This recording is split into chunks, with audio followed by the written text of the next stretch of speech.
Hi, everyone, and thanks for joining us today. As you're well aware, AEW has kicked off with quite a week here for its return to Las Vegas with Dynamite last night, Rampage tomorrow, the Fan Fest on Saturday, and it all leads up to Sunday night when AEW will broadcast the fourth installment of the Double or Nothing pay-per-view from T-Mobile Arena in Las Vegas.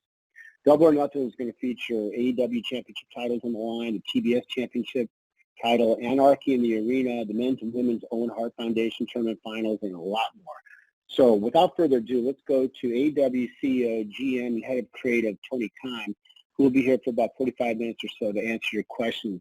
What I'll ask for is if we can, to refrain from two-part questions so that everybody gets a chance to talk with Tony. So I'm going to turn it over to Tony for some opening thoughts, and then we'll open the lines for your questions. And I'm going to tell you now that we'll start with Kenny McIntosh from Inside the Ropes after we hear from Tony. Tony, it's all yours. Thank you, Jim. I'm really excited to be here for the Double or Nothing media call with all of you, and I really appreciate everybody being here. I try to answer as many questions as I can, so I will try to answer in detail, but I'll also be mindful that a lot of people want to get questions in, and I really appreciate all of you. I think one of the best things wrestling has going, obviously the best thing wrestling has going is the fans, and one of the best things wrestling has going is that so many of the great wrestling fans are members of the media. And through you and your hard work and the coverage that you've given us, it's helped us spread AEW all over the world, where we're now in 130 countries, and this pay-per-view is available all over the world, and there's tons of buzz on it, and it's largely in part thanks to all of you on this call. So thank you. Thanks, Tony. So as mentioned, we're going to start with Kenny McIntosh of Inside the Ropes. I'm going to ask John Alba from Podcast Heat to be ready to go after Kenny. Kenny, you're up. Great. Hey, Tony, how's it going? Hey, great, Kenny. Thanks, man. Listen, my question was about MJF, because obviously the feud with him and Wardlow's been so good, and one of the interesting aspects for me has to be see him kind of bringing up, what he's going to do in 2024 when his contract's up. Can you talk a little bit about what led you to allow that element to be allowed to be part of the on-screen storyline, and how valuable you see MJF to AEW long-term? Well, I think wrestling thrives when real life on screen, and the real life conflict is often just as exciting as any conflict on screen, which is one of the great things about what AEW's brought to the wrestling business. There was no real major free agent market with the top stars, the top stars crossing between promotions and debuting, and frankly, the competition needed to be brought to the biggest stage. In the 90s, we had TBS and TNT both in the wrestling game, and now with the launch of AEW, we've been able to bring that back. And I think taking what's happening in real life and potential movement and these kind of contract negotiations, it's exciting stuff, and it's added another element to what's already a very exciting match at Double or Nothing with Wardlow versus MJF, who has been very vocal, not only about his own contract, but about his former bodyguard and how he feels about it and how he's tried to hold down his career. And I think for Wardlow, this is a huge opportunity to actually officially become part of AEW, but also to share an image that he's just MJF's heavy, MJF's thug. And for MJF, it's been a great opportunity to not only air some real-life grievances and air his actual status, contractually or otherwise. But I think it's just been TV2 on television, and people are really excited about the fight at Double or Nothing on Sunday. Thanks, man.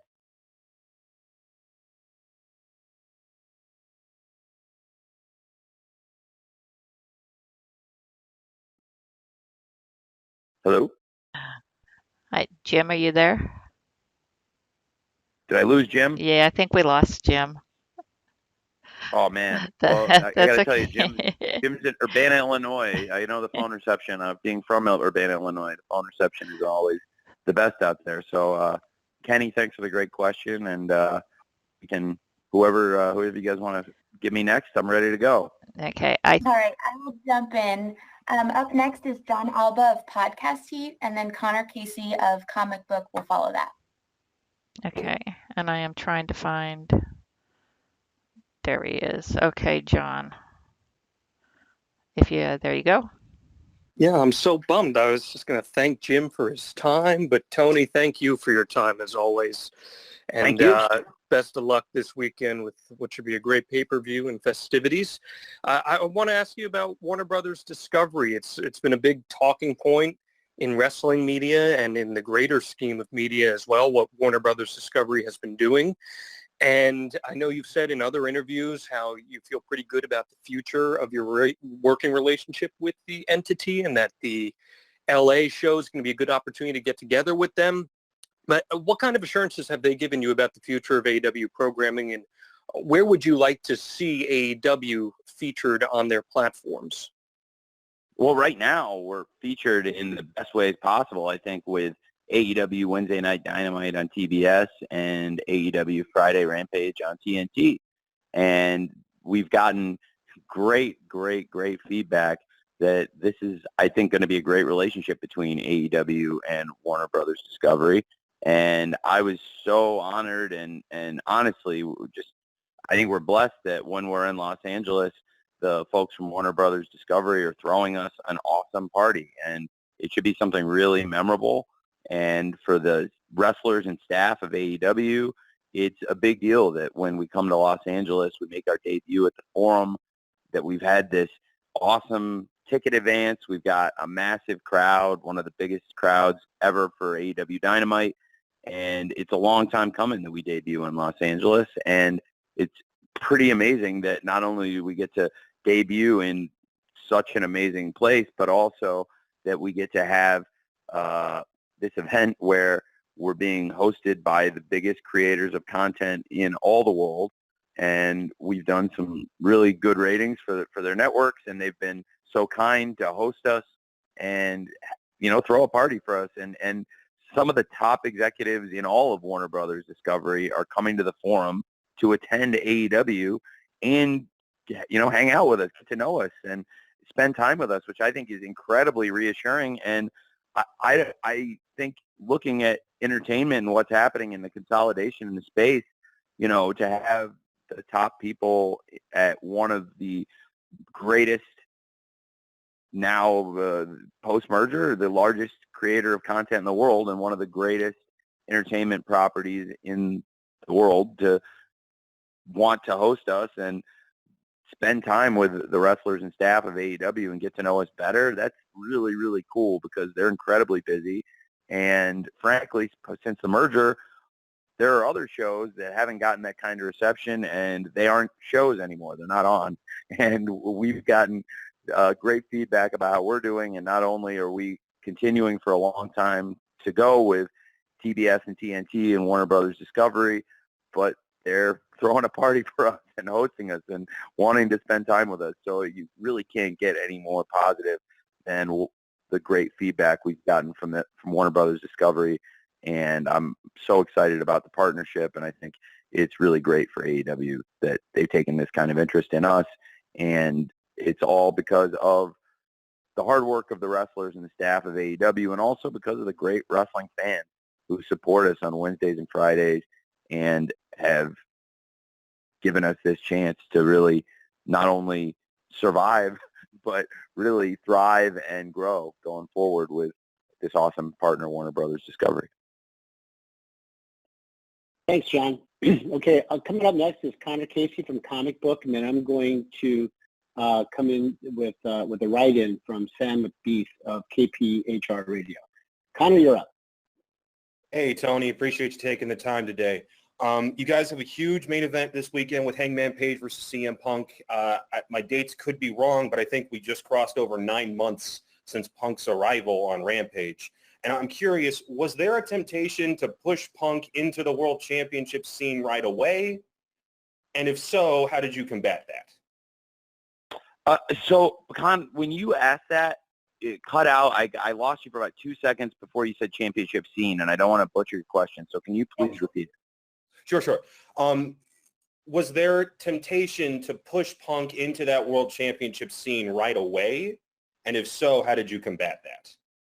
No, I thought that, like everybody in AEW, it would makes sense for CM Punk to come in, fight top wrestlers, and if he did want to wrestle for the championship, which I think is something that clearly is very important to him, then like everybody else, he would come in and work his way towards the top and try and earn that top spot in the rankings. And he has really done that. I mean, he's put in the work in and out of the ring in this company. He's worked really hard. He has, in my opinion, fought some of the best wrestlers in AEW and all the world to get to this position. He debuted taking on a young wrestler, Darby Allin, and he wrestled a lot of other really great young stars along the way, including Daniel Garcia, John Silver, and many other great young guys with a lot of potential, but also a lot of veterans. Some very well-known veterans and others that probably hadn't gotten their due at that point, like Eddie Kingston versus CM Punk, I thought was a great match and really brought spotlight on Eddie Kingston that Eddie deserves. And so we've seen Punk wrestle top young guys, top veterans, and then he got involved in the most personal rivalry we've ever had in AEW, CM Punk versus MJF. And it helped take the company to new heights in many ways. We had amazing, amazing results, not just in terms of the TV, but really so much in terms of pay-per-view and merchandising and live events and all the incredible new milestones we've set with CM Punk in the company. And he's a huge part of the company, but as far as the championship scene, we've got the best champion in all of wrestling, Hangman Page. He also worked his way to the top. He came into AEW and he was somebody we thought was going to be a future champion, and he, from the very beginning, was a spotlighted star, but he also didn't just get handed a championship. He took years of hard work, and he also worked his way to the very top position. And I think that's why this is such an exciting match, because years of hard work for Hangman and years of hard work for CM Punk before he arrived in AEW. And like you said, the last 9 months, nonstop, not giving us a Hollywood comeback, to come back for one match or maybe two matches, but to come back every week and do this for the wrestling fans, and where CM Punk's going to be featured on TV every week for us. It's a big deal, and I think it makes a lot of sense now that based on how CM Punk fought through that very personal feud and beat MJF and has earned that number one spot in the rankings, and based on how Hangman has taken down the great champion, his former partner Kenny Omega, and so many awesome legendary wrestlers along the way, I think it's very fitting, like two trains colliding, that on Sunday it's Hangman Page versus CM Punk for the world title. Thanks, Connor. Sam McBeath from KPHR has a pretty simple question for you here, Tony. How do you feel this Double or Nothing is going to compare to all the pay-per-views that you've produced here over the last 3+ years? Well, we've had a lot of success on pay-per-view over the last few years, and I think Double or Nothing will take us to, hopefully, what is our biggest year yet in AEW. Every year we've had growth year over year in pay-per-view. We've been able to grow our live attendance, and this is the biggest live attendance we've ever had, and it's a great barometer in pro wrestling. And the live fans in the arena set the pace for fans all over the world, obviously with their reactions in the arena to the people they see in the ring, but also how they spend their money and how they make their presence felt at the shows. And so for us to set our attendance record already with well over $1 million, I think over $1.1 million in tickets sold to Sunday's pay-per-view show, that is an amazing milestone for us. And I also believe it's indicative of the huge interest in Double or Nothing 2022 on Memorial Day weekend this Sunday, and people all over the world coming together to watch this event, and hopefully it is the beginning of what I think is going to be our biggest year yet. Thanks, Sam, and thanks, Tony. So we're going to go now to Niger Chambers from Big Gold Belt Media. And then after Niger will be Stephanie Chase from Digital Spy. Niger, you're up. All right. Tony, how's it going today? Very well. How are you? How are you? Pretty good. Blessed. Thank you. Quick question about the Forbidden Door pay-per-view. So that's going to be in Chicago. How does that affect All Out, which is typically ran in Chicago? Well, I think it makes a lot of sense. We've built a great tradition with All Out around Chicago, and that's not something I take lightly. As I think most wrestling fans have become very well aware, I love the Chicago market. I was born in Illinois, and it's a home to me, and I think it's also a home to AEW and great wrestling and some of the best fans in the world. And Forbidden Door will be at the United Center, and I think All Out, that doesn't mean you wouldn't see All Out around Chicago this year or any year, every year going forward. I think Chicago and the Chicago area are so important to AEW. It's in many ways where this whole grassroots movement, even before I got involved, before there was an AEW, where a lot of our stars who were with Ring of Honor at the time put together a great event, All In. And now here we are approaching 4 years later from the original All In, and still the former Sears Center, now the Now Arena, and what we have been able to create out there, it continues to grow. And I think that's something we'll have to keep in mind, that the tradition of All Out around Chicago is very, very important. Thanks, Niger. Stephanie Chase from Digital Spy, you're next, and then I'm going to go with a writing question from Craig Smith from One Stop Wrestling. Stephanie? Hey, Tony, how are you? Hey, I'm very well. How are you?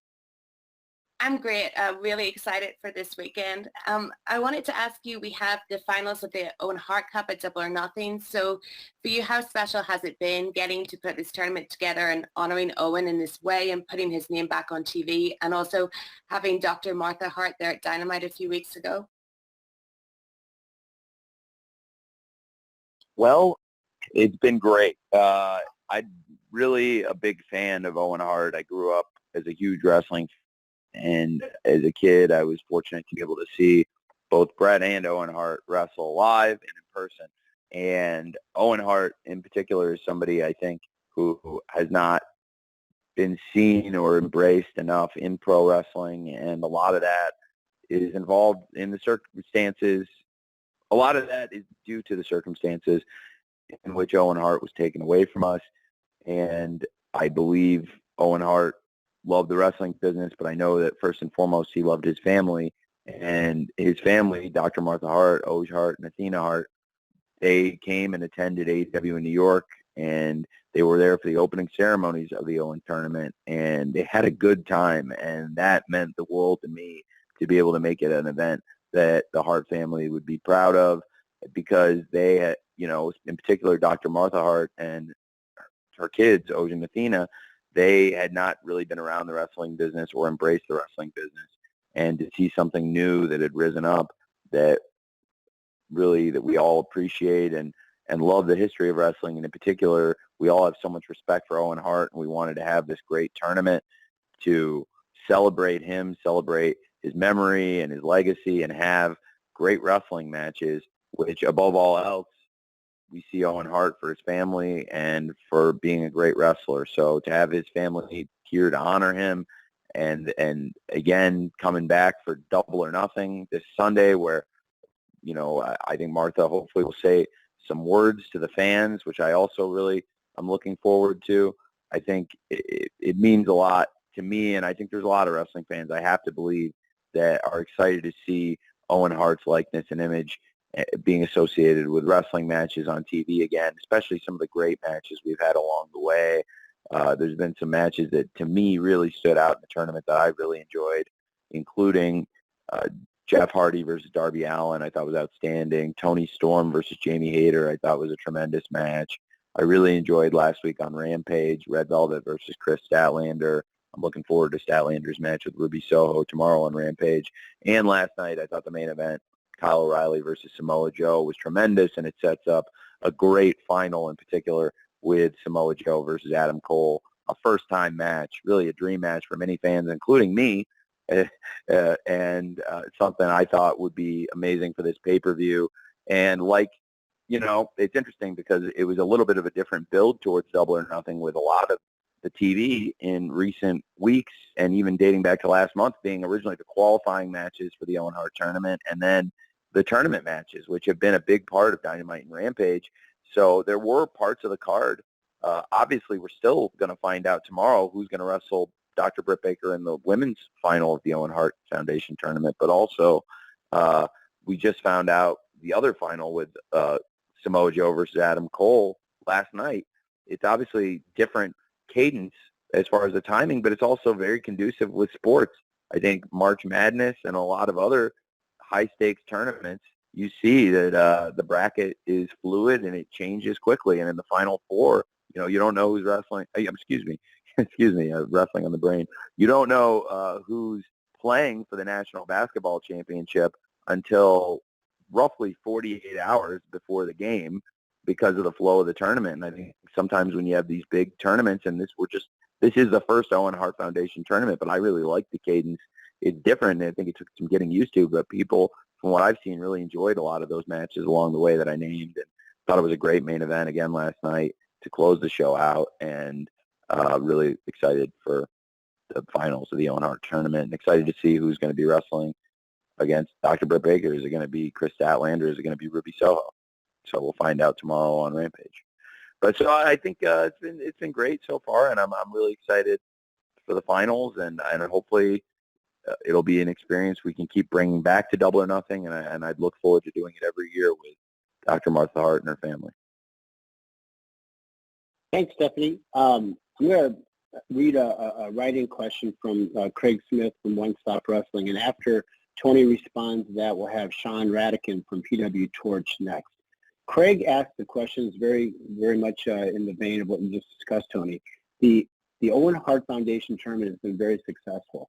Have you ever thought about doing a one-night tournament format in the future, maybe as a pay-per-view? I have. I try to be sensitive to the wrestlers when I do things, and I think one thing that's awesome that I've learned in the transition from being a wrestling fan to continuing to be a wrestling fan, but also being a wrestling promoter and in matchmaking, is I try to be sensitive to the wrestlers and their health and take care of them. And I think that the flow of the tournament, which is a little bit different than, for example, a King of the Ring tournament that Owen Hart won in 1994, and where you might see multiple matches in one night, or even the year prior in 1993 where Brett wrestled 3 times, very famously, in 3 great matches. I wouldn't necessarily ask that of everyone. And I don't know if it makes sense for the wrestlers to give their best matches. If they can, I'd like for them to give you everything, 100% in the semifinal, the quarterfinal. And if people are saving it all up for the finals or vice versa, if they use all their energy up in the semifinal, they might not have as much left for the final. I think you're more likely to get an injury with a single night tournament. I'm not sure. I mean, sometimes single night tournaments are great.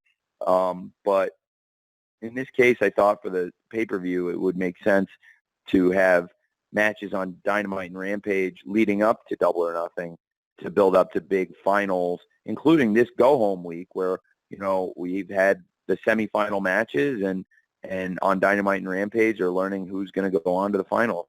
So that's kind of, what I was thinking as I got into it. Thanks for the question, Craig. So next we're going to go to Sean Radican from PW Torch, and after that I will follow with another writing question from Mark Ramondi from ESPN. Sean? Hey, Tony, how are you? I'm great, Sean. How are you? Good to talk to you. I had a question about the numbers for Dynamite and the pay-per-views have been really good, but there's still more wrestling fans out there you could potentially reach. I was wondering, what innovations or ads can you make to tweak Dynamite or Rampage to possibly go at that next million fans you're trying to grab? Well, that's a great question. It's probably one of the most important questions we can ask ourselves is how do you grow a fan base, especially as the TV landscape changes. For us, we've been able to get great audiences supporting Dynamite and Rampage. And I think for us, the best thing we've been able to do, and like you said, the pay-per-view numbers have been great, and they've continued to grow and grow, which is exactly what you want to see, where every pay-per-view event in AEW has had year-over-year growth. That's the best trend you can have. And I think to continue that kind of growth, the best thing we can do is continue developing and continue, I don't want to say nurturing, because this is a hard sport and people are beating the hell out of each other. So I don't know if nurturing is the right word, but continuing to try to develop and take care of and treat the wrestlers well, and have a company where young wrestlers are going to want to sign up and learn and get better, and where this is going to be the home of the best young wrestlers, but also continuing to recruit in free agency. So I think similar to in sports, where you want to have in English football the best academy and also do great in the transfer market, or in the NFL, where you want to do well in the draft and get great young players in, but also you need to recruit from the outside through free agency. I think it's a mix of them, and by getting the big names in that we've had just in the past year, adding some of the top names in the sport, like CM Punk and Bryan Danielson, Adam Cole, Ruby Soho and Tony Storm, who've been very influential in the Owen Hart tournament, both of them. And now we've had Jeff Hardy join Matt Hardy, and they're in a big match with the Young Bucks. So I think continuing to develop and find new homegrown stars to wrestle against and with top stars coming in as free agents who've established themselves at big promotions all over the world, I think that bodes really well for us. And there's also potential to hit new outlets. I think right now we're a really strong TV product, and I think there's revenue streams and opportunities to put new eyeballs on AEW through streaming service. And I think that's one of the really exciting things about having a media partner who is the biggest creator of content on the planet in Warner Brothers Discovery as our partner side by side to work on this. Thanks, Sean. I'm going to read a question here from Mark Raimondi from ESPN, and after Mark will be Brandon Thurston from WrestleNomics. Here's the question from Mark, Tony. CM Punk has been vocal about wanting to help out and lift up the younger talent in AEW. Now he's in a position to be the top guy in the company after Sunday. How can these things coexist?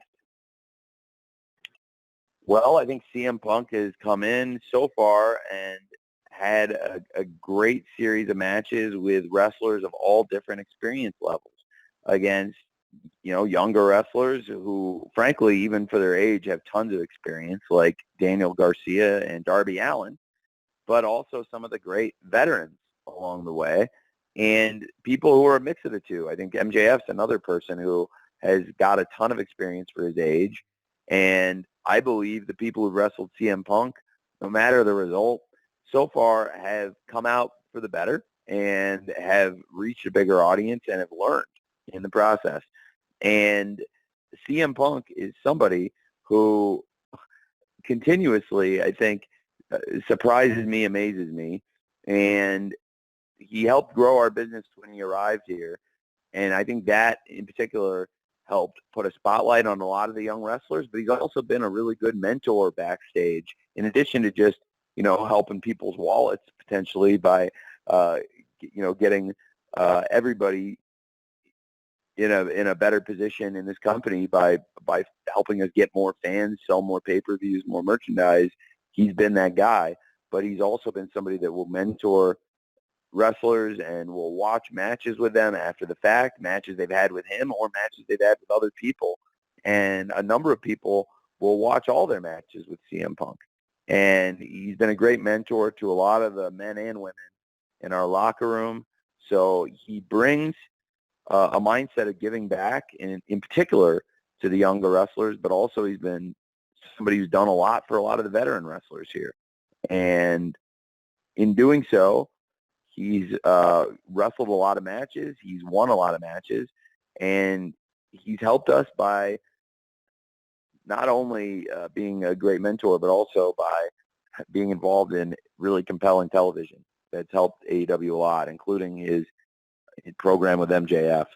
that is probably one of the most personal rivalries ever in pro wrestling that I've seen in terms of how strong the build was, how much you really wanted to see their pay-per-view match, and the intensity between them. And I think CM Punk has helped everybody in AEW so far.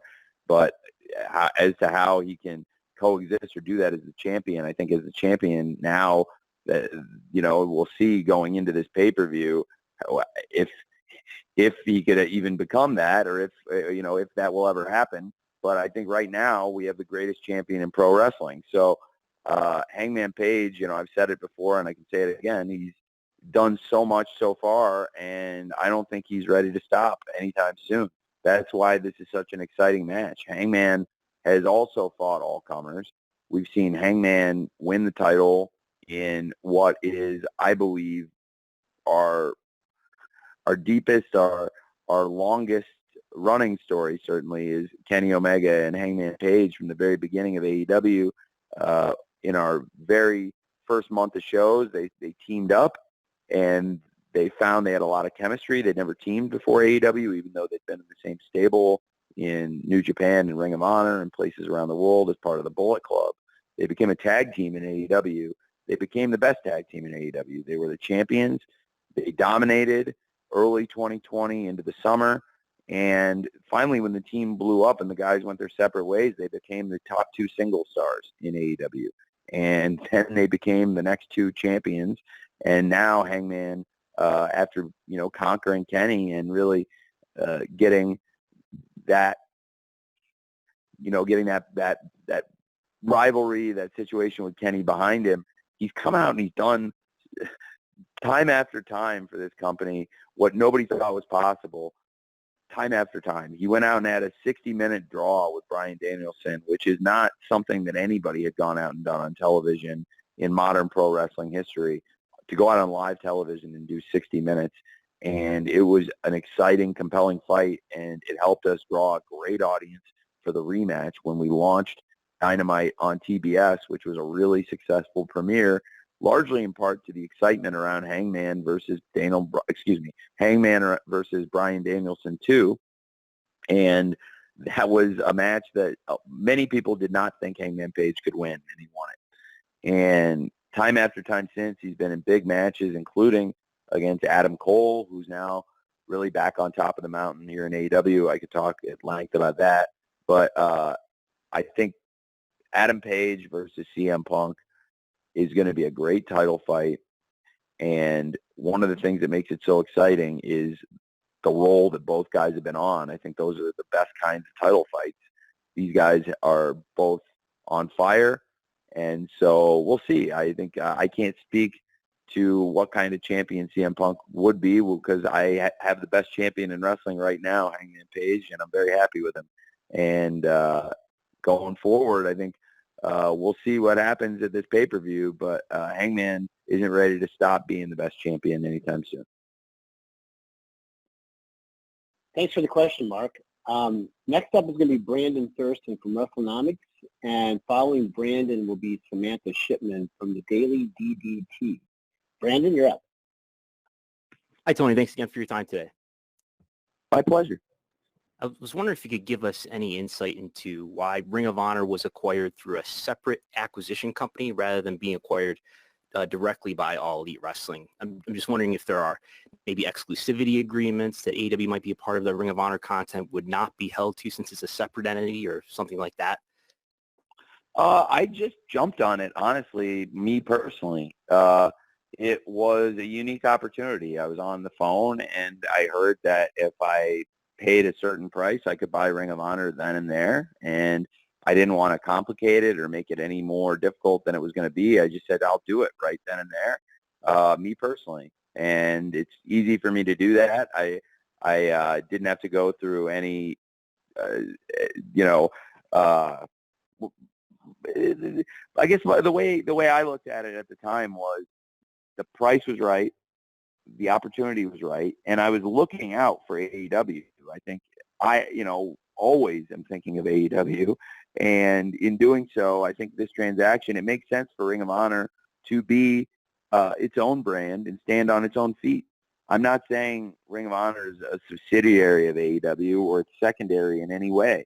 And I think that's one of the things that made Ring of Honor Supercard a really compelling event, is you didn't feel like it was a developmental show or it was a secondary show. You had great matches on the card. It was a very well-received card. It's been one of the best reviewed shows of the year critically, and commercially it was a massive success. Is Ring of Honor as big as AEW right now? No. Is it selling as many pay-per-views? No. But that was incredible growth for Ring of Honor, a company that has over 20 years of history now and has sold a ton of pay-per-views over the years.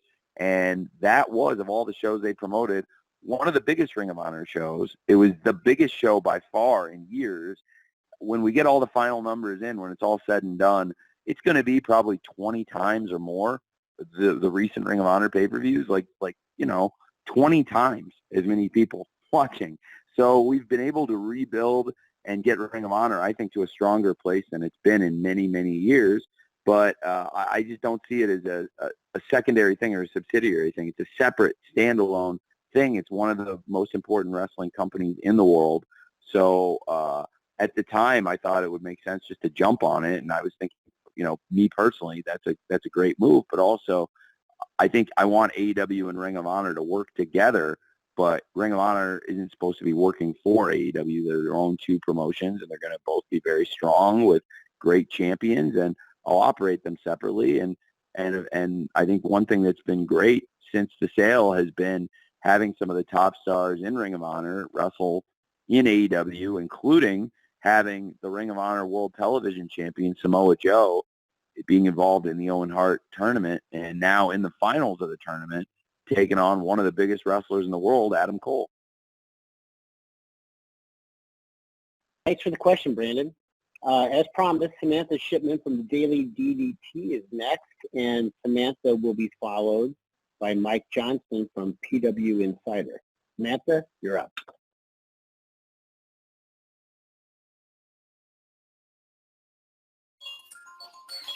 Hello?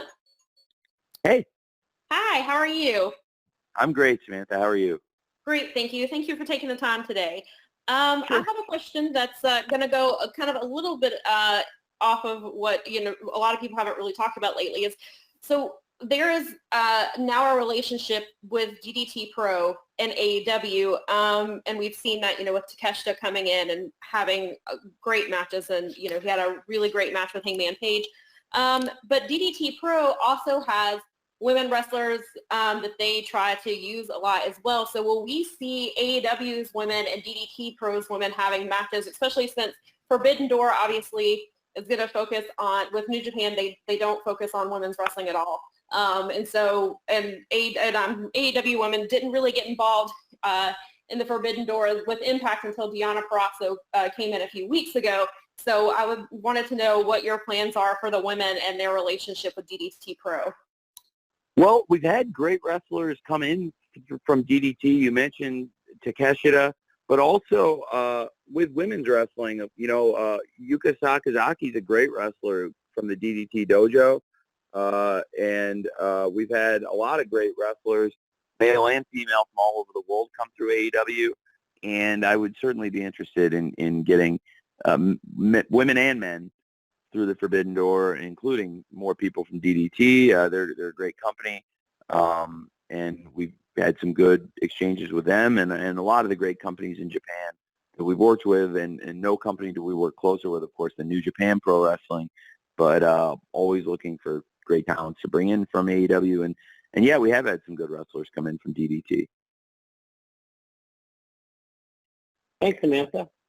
Mike Johnson from PW Insider is next, and I will follow Mike with a write-in from TK Trinidad of Women's Wrestling Talk. Mike, you're up. Hey, Tony. How are you, sir? I'm doing great. How are you?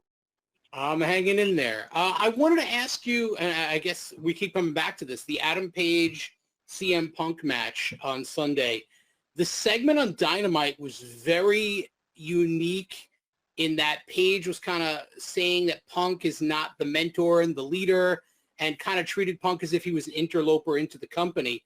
I was curious if you could give us some insight into your reaction to that and how free-flowing were the comments allowed versus bullet points and things like that, because it kind of took things in a much different direction than we had seen with Punk and Page in recent weeks.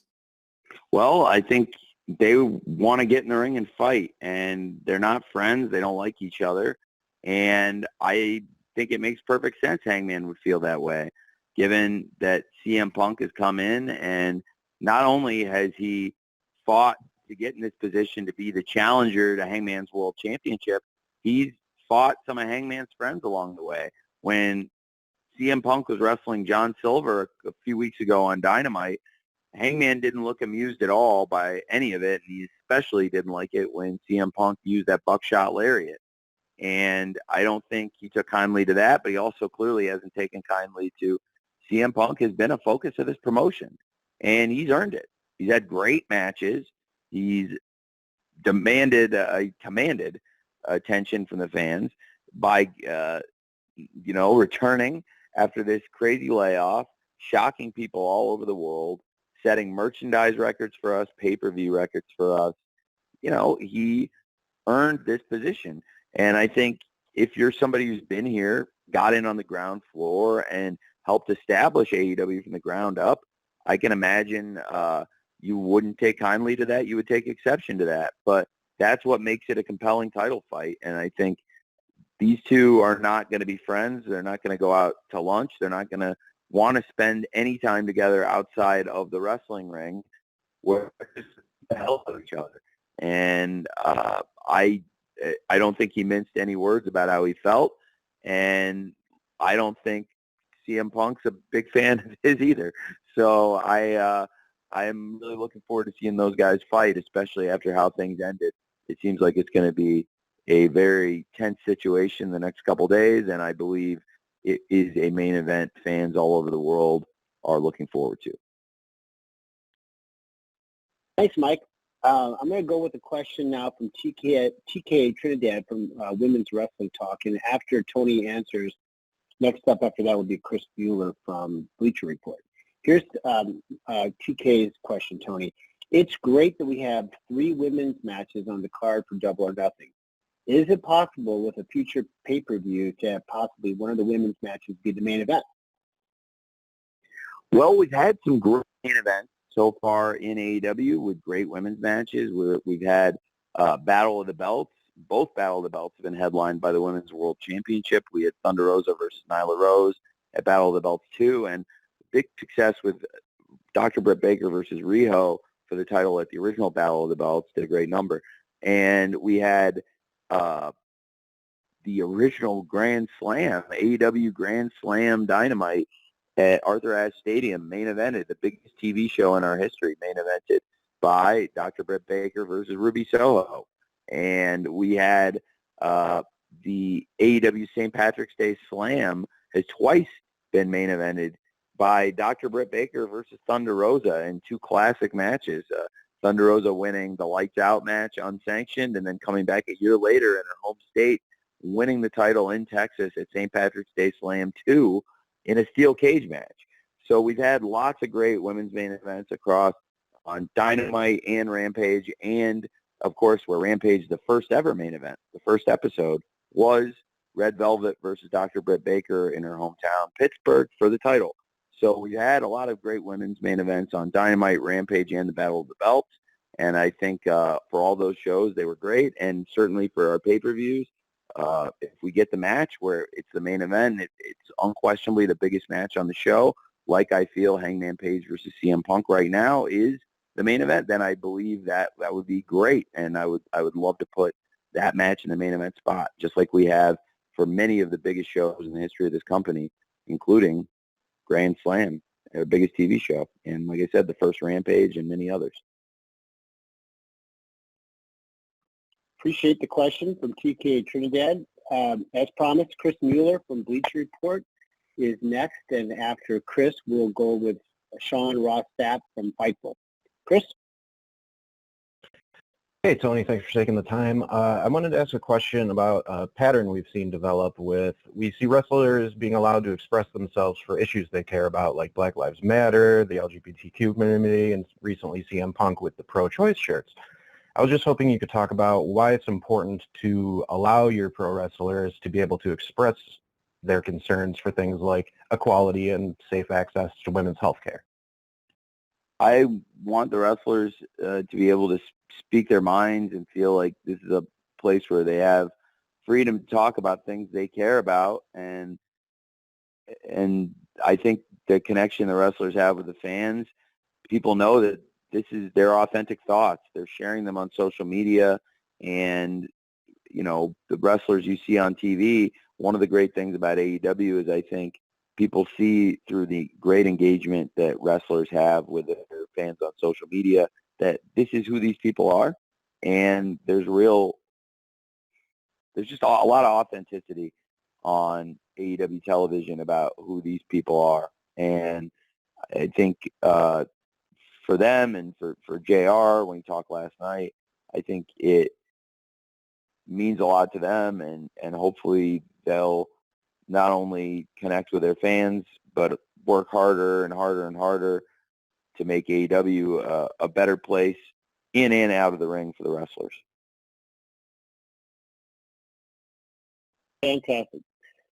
Thanks, Chris. Sean Ross Sapp is next from Fightful, and after that I'm going to follow with a write-in from Kevin Mitchie from Sportsnet. Sean?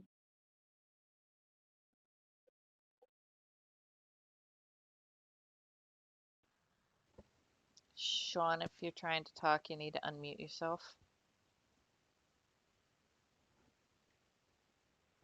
Sorry about that. The Owen Hart tournament's going on right now, and it's wrapping up this Sunday. Do you have any insight on sort of what the winners will get? Will it be a trophy, like a custom championship belt? How will that work?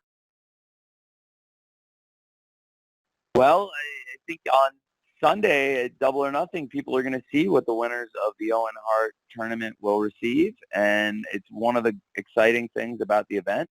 And I think people are looking forward to the unveiling of what the winners will receive, and it'll be something really nice. It's something that we've shown to Dr. Martha Hart and her family and gotten their approval. It's really, really cool. And I think the Owen Hart tournament and the great wrestling around it and the matches that have led up to the finals, and then now the finals themselves on Double or Nothing, gives you a lot of reasons to want to watch Double or Nothing on pay-per-view, but also for those of you who are interested in what exactly the winners are going to receive, you'll find out at Double or Nothing, and I promise it'll be cool. Thanks, Sean. Here's the question, Tony, from Kevin Mitchie. I hope I'm pronouncing that correctly, from Sportsnet. When will AEW expand to international touring, more specifically Canada? And any Canadian cities identified as a potential first visit for a location, Tony? Yeah, absolutely. I would love to bring AEW to Canada. We're expanding right now. We've been back on tour for less than a year. We were shut down for about a year and a half through the pandemic, where their live event touring was shut down, and now we're back and we're servicing markets in the United States that we'd originally planned to go to back in 2020.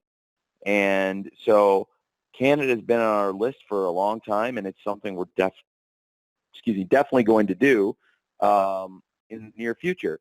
And I don't have the exact date yet, but I'm really looking forward to bringing AEW to Canada. We have great media partners in Canada with TSN carrying Dynamite and Rampage now, and I believe not only the support of TSN, but also a lot of the local media up there. They're huge wrestling fans in Canada, in part because there have been so many great Canadian pro wrestlers, and a lot of those great Canadian pro wrestlers are in AEW right now. And we just saw one of them, Kyle O'Reilly, coming very close to making the Owen Hart finals, did a great match in the semifinals. Of course, Chris Jericho, one of the great legends of the sport, and Kenny Omega, one of the great champions in AEW and all over the world. and I can't wait to bring AEW to Canada. Personally, I love the country. I have visited before. I had a stake in the wrestling business myself, but I actually drove up there to go to WrestleMania 18 as a fan in 2002 on my spring break in college, and I love going up to Canada recreationally. It's fun, it's beautiful, and my family, in addition to the auto parts business, has a lot of business ventures there, including my father is the owner of the Four Seasons Hotel in Toronto. And there are a lot of great cities all across Canada, but I think if we were to debut somewhere, I think it would be great to debut in Toronto, where my family has something so special going with the Four Seasons Hotel, and my dad has tons of factories and connections in Ontario. So that would be pretty cool.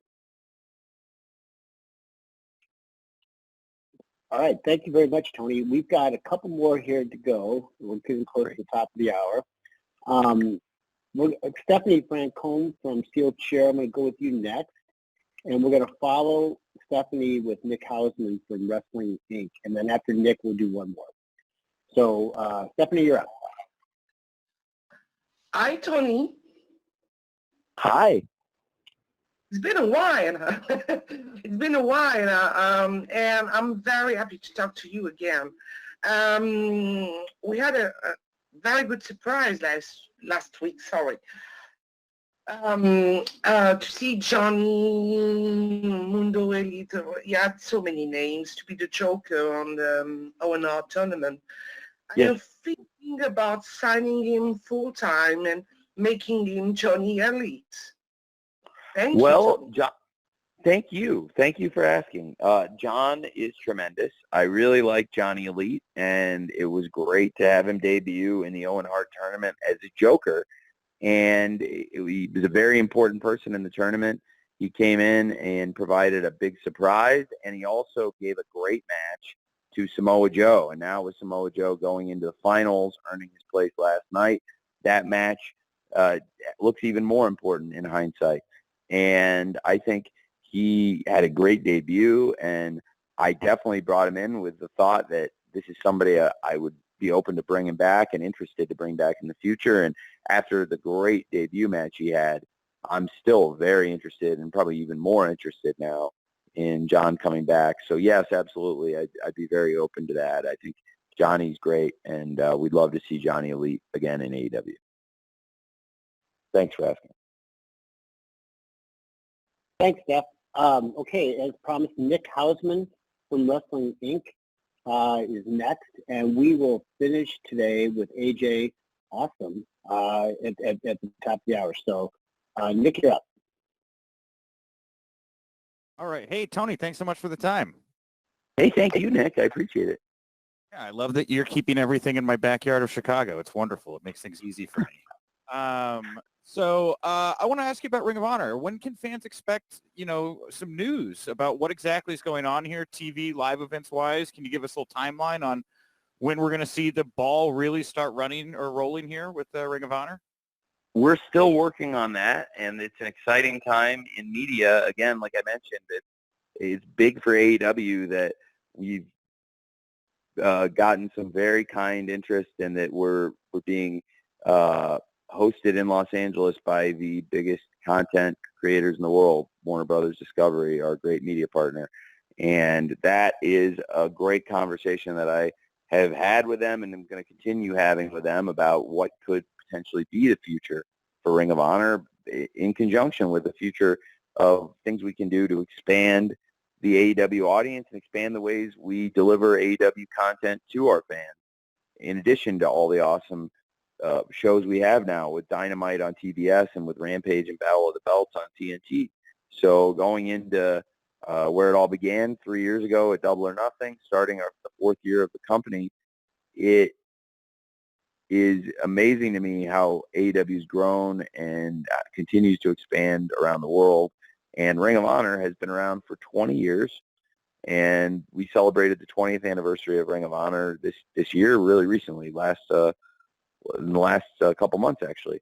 And I would love to get Ring of Honor weekly TV series or streaming series, wherever it ends up, going very soon. And it's something that I am working on and I think would be awesome for the fans.